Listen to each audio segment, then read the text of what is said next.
Yeah, I really should You okay? apologize. Yeah, I'm fine. I was just had a horse. For A what? horse? A horse? Hello everyone, welcome to another episode of Identity. We have a crap ton of people. The room is freakishly full today, so it's gonna be interesting. Wow. Everyone else? They decided not to come. She returns with a drink for you. She has to shuffle it on 3 limbs in order to deliver it. Before once handed over, she lies down on a cushioned area opposite of you. Wasn't expecting you to come, either. Or I'd requested a handler. I'm afraid I'm just not suited for even simple service.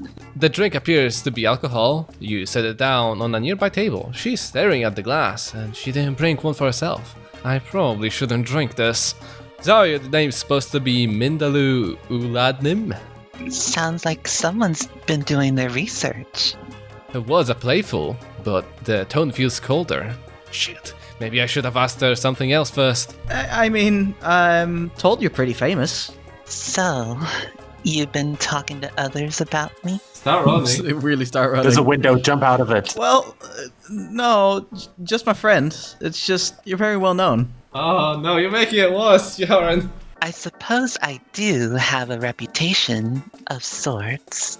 There's a lot of stories. Yaron, why are you making it worse? Rumors, no doubt. Slanderous lies. Well, And what do you think of those rumors? I don't think... Dear, come now. You're avoiding the question. I have amnesia. I mean, you don't seem like someone who'd I mean, why would anyone marry someone they wanted to hurt? Her demeanor cracks a little. Did she just find that funny? Oh, murder's hilarious. Okay. It doesn't matter what I think. And a past is in the past, right, Ulu? Oh my god. Run. She goes silent for a moment. She doesn't appear particularly satisfied by that answer, but the conversation continues all the same. There's really nothing to it. When my husband passed away, I lost my taste for the crown. I misread Trust the me. first line as do you like incest, and I got really concerned. Trust me. The last name. It's the first spelled backwards, right? I did not even notice. Opposite. What? The first name is the last, spelt backwards. Oh, Can this get any more awkward? Like, this is... I'm I'm confused. awkward as well. what things do you like? That's an odd question. Not really. I mean, gossip isn't any way to get to know someone. Fair enough. But I'm afraid I'm just not that interesting. Try me. These days, I do a lot of reading. What kind of reading? Nothing you'd find interesting. Oh, try me. History books. She's very resistant to this line of questioning. I should probably drop it. And what about you?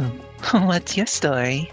I don't know. As you know, I kind of lost my memory a few days ago. I apparently enjoyed acting. As an aspiring fire spitter? That's what I'm told. Anyways, my friend is really into it as well, but his taste in movies seems a little lowbrow, so I don't think you'll be all that interested.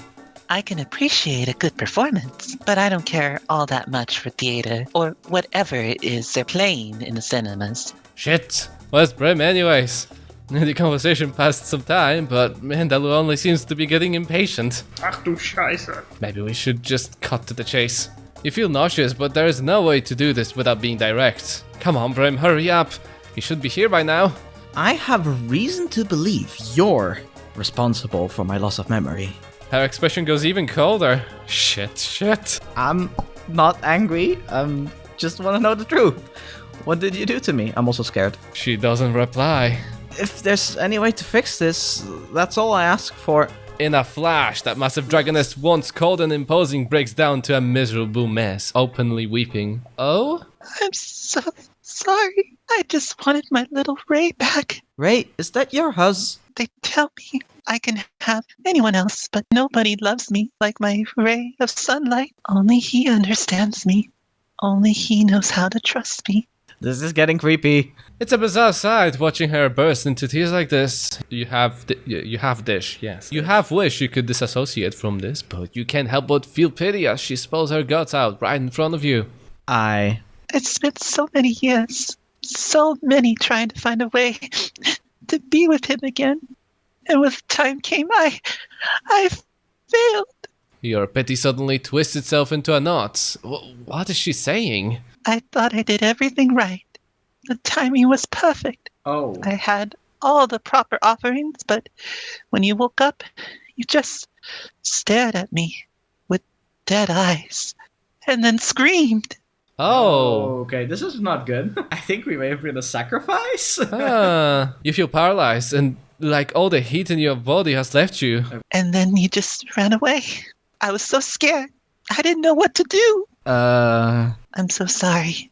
I didn't intend for any of this, but it's all fine now. She seems to come down. A wave of relief begins to wash over you. It is? Yeah, She laughs a little. Her expression shifts from sadness to joy. because you came back. I was so worried about you. Can we go now? We need to leave this place now. Now it's getting bad. Really? You were? You feel as though a weight has been lifted from your shoulder. No, you feel fucking terrified. Get the hell out of there, Yaren. I was worried I'd have to find someone else. And here you are. You walked right back into my home. Where's the leave button? Rick, can we talk? What? This ties up so many loose ends, too. You've been so helpful, dearie. That weight comes crashing back down on you, and your relief you once felt completely evaporates, leaving only a newfound terror. Brim is gonna come and save us. I believe in him. I'm so happy. You've given me a second chance. She gets up from her seat. So do you, as she begins to approach you back towards the wall. Wait. No more words. You've done enough. Let me take care of it from here. No, you don't understand. What? It feels like she's barely a meter away from you before she stops. This is my only chance. No! Yeet, I guess.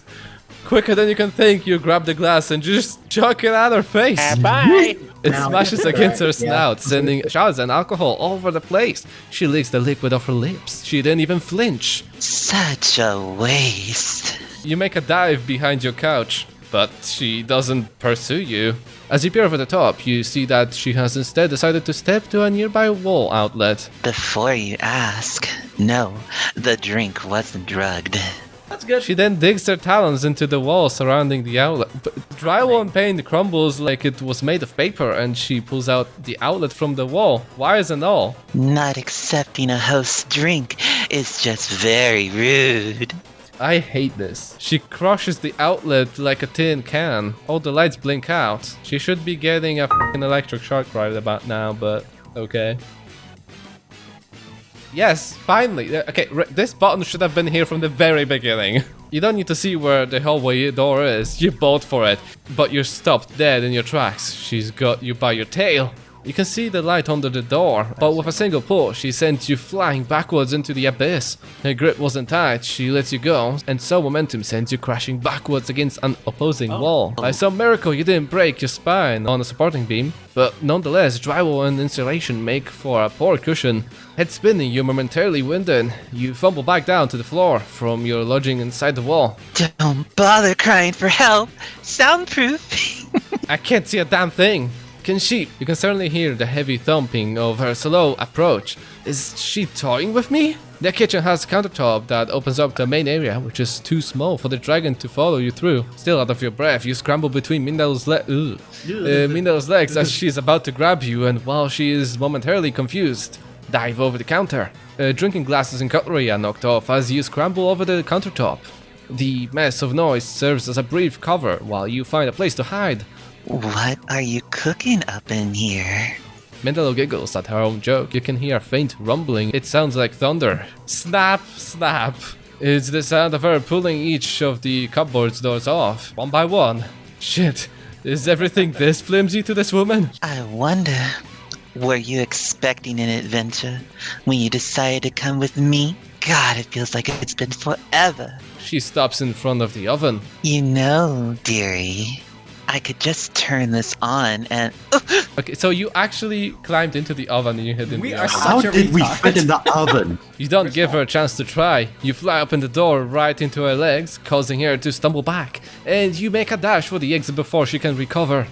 A large glass enclosure overlooks the valley, but there is only darkness and the furious patter of rain coming from it. The occasional flash of light is your only real source of illumination. There isn't a lot to hide behind here. With no better choice, you make a dive for it behind a towel rack, right next to a half-filled dragon-sized hot tub. This is so refreshing. No more deception. Just straight to the point. Her voice grows louder until she's at the sunroom's entrance. You have no idea how long I've had to keep all these secrets to myself.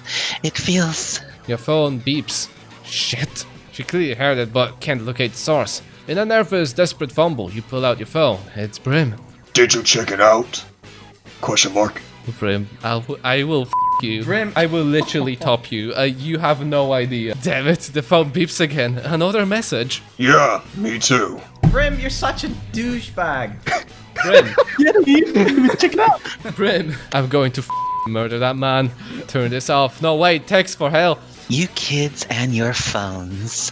You finally notice Mindaloo, who's looming directly over you. The screen barely illuminates her sardonic expression. A f***ing sardine or what? Without another word, she plucks you from your hiding spot, and in the scramble, you drop your phone into the hot tub, which lands with an audible splash. Enough games. I'm simply afraid you're just not as fun to play with as my sweet. This isn't right. Right. I had everything anyone could ever want, and it didn't compare. It feels like she could squeeze the life out of you on this furious impulse alone, but she's interrupted by a knock on the door. Seems like you have a guest. You say a word, and I'll snap you like... Another knock, this time harder. What am I gonna do with you? Smash! Without a second thought, she drops you and leaves to see what just broke into her suite. Before you can think, you launch halfway into the pool to scramble for the phone, practically drenching yourself before finding it. Try as you may, it won't turn back on. As you try to dry it, you crawl over to peer into the main living area. A dark silhouette stands over the ruined entrance. It's large, imposing. Brim? No. You stay right where you are. Oh shit, that fits really well. Ooh. Yeah, that's great. What? Oh my god, I need to take off my pants now. Ash! God damn it. This is a private room. You can't just... The silhouette notices Mindaloo, and then you, hunched over at the door, dripping and clutching your phone. Mindaloo stares at the silhouette, then glances back at you before her gaze darts back to the figure. You won't take him from me. Now, don't do anything stupid, Mom. Whoever they are, they're quite large, but not as big as Mindaloo. And by that point, it looks like she's completely lost her marbles. Nobody will stop me. I'm too close. Hold it. Mindaloo pounces on the figure. What's this? At first, they manage to deflect the launch, but she's right up against them and chomps down on their arm. You hear a sickening, wet, crunching sound. Shit. The dragon ravages that arm like some rabid dog before she suddenly backs away, gagging and spitting. She shakes her head violently as she backs further and further away from the door into the darkness. No, my love, my son. With that, she flumps onto the ground and goes completely still. Your savior, struggling to remove what appears to be a trench coat, pulls off some thick layer from his arm and throws it onto the ground with a heavy thump. In your exhausted delirium, you nearly mistake it for Preston's actual arm, but no, it's some sort of metal brace, and it's coated in a strange fluid. Try not to step on that thing. Don't need you falling over too. After all that, it feels like you're about to fall down anyways. Took an hour to get your phone working, but Brim manages to get the hint before then, and as you sit outside the suite, wrapped up in a warm blanket, he looks like he's trying, and failing, not to have a breakdown. God fucking damn it! If I knew you had the actual balls! If I knew you didn't. I'm so sorry, Yarn. I f***ed up big time. Yeah, you did. Is he trying to flex his way out of crying? I understand if you don't want to be friends with me anymore. Oh no, I feel bad. He turns away so you can't see his face. I'm too handsome to even answer that. You son of a... He wheels right back around, tears welling in his eyes, and he gives you a big hug. Aw. Aw. Too much squeezing. I'm never letting go. Aww. Baby wants a rainbow cone. You hear someone clear their throat, you look over, and it's Koval and your savior. Brim also notices, and awkwardly lets go of you. Right. I'll see you later. Get some rest. Only I'm allowed to look like shit. Yeah. Brim shuffles off, leaving you with the other two. As Koval hands you a mug of hot tea, you look around. Mindaloo carted off a while ago, and now there is a few police officers and paramedics. You take one look at the drink before downing it in one swing. It's sweet and scalding, but you feel so numb it hardly seems to faze you. Koval gives an awkward glance to the other, who lets out a chuckle. Not that many cops here. More will be coming soon enough. You save your grunts. Koval gives a sour expression, but curiously, it doesn't appear to be directed at you or the other. I didn't catch your name. This is Azarin Albright. You two have already met. Yeah, thanks for a save. What do you think you're doing, going to a situation like that without telling anyone? Cut him some slack. Nobody knew this was going to happen. I'm sorry. It's not fine. It's fine. What's gonna happen to Mindaloo? I imagine Ulu's going to be in lockdown for a while. No idea what's going to happen after that. I'll tell you what's going to happen. Nothing. I give it 2 days tops before she walks out like this didn't happen. Told her not to even bother getting your statement. Regardless, she's banned from this resort, and I'm going to put up a notice to all staff to keep an eye out for her. Mindaloo blamed herself for her little Ray's death. It wasn't her fault. Really? She seemed convinced. We all have our delusions, as far as I know. Ray has had a chronic heart problem, a problem he decided not to tell anyone about, not even Ulu, because he's stupid. He is stupid. She thought she could bring him back to life using me. It's natural that she'd want to blame herself, but that's something else entirely. What's going to happen to me? Probably nothing. Nothing, you're fine. In fact, I've reimbursed both you and Mr. Kirk for your safety, and you're free to remain for as long as you need. What? And what if Mindaloo returns? Azarin will remain here for the duration of your stay, to keep an eye on you. Aww. Azarin grunts. What did you do to her exactly? Yeah, what did he do? Because he had like a thing on his arm. You're bored? Taser and Franks will work on someone like that, so I got a metal pipe and taped some heavy-duty drugs to it. That stuff will knock you out if you so much as touch it. Well, it worked though. Pretty clever. It was a sewage pipe, inch thick. She nearly bit clean through it. Well, now. And she ruined my best coat. The thing is, she didn't. It's fine. Yes, I know, and the crow was still on the door, yes. Tailors are already fixing it. We have emergency coke technicians after they wash it carefully. How can they fix it when he's still wearing it? So who is this friend of yours anyway? He looks hot. Azarin scoffs. He's a private investigator. He helps me from time to time. Well, it's been an interesting night. If by interesting I mean nearly getting killed by some nutjob aristocrat. And you will be compensated for it. Well, he's not usually this rude. He's just having a rough day, as one would imagine. That's one way of putting it. How'd you find out what I was doing? One of our staff mentioned that you were planning to do... Oh, it's probably the kobold that's in the elevator. Oh, It might have been a kobold that was holy in the other So I called my friend over to check it out. He prepared for the worst case scenario, thankfully. So what now? Paramedics gave you a clean bill, so... Don't think there's anything more to be done, so you're free to skedaddle, kid. Get out, skadoodle! Your is now a noodle. I knew you were gonna say that. Right, but I came here to figure out what she did to me.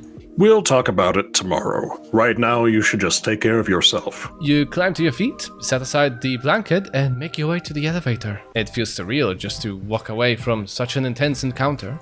You half expect someone to stop you, but nobody does. So she was trying to use me to bring back her dead husband. It obviously went awry, but if that's the case, then why am I all messed up? Upon reaching the elevator, you press the call button and wait. I get attacked, and for what? Maybe I should. Your thought is interrupted by the elevator's ding. Oh yeah. You enter, but before you can tell the lift attendant what floor you on, he's already pulling the lever, and as the door closes, they speak. Finished round 2, I suppose. What? Seems that every time I send you up to this floor, you cause all sorts of trouble. Sorry? On the contrary.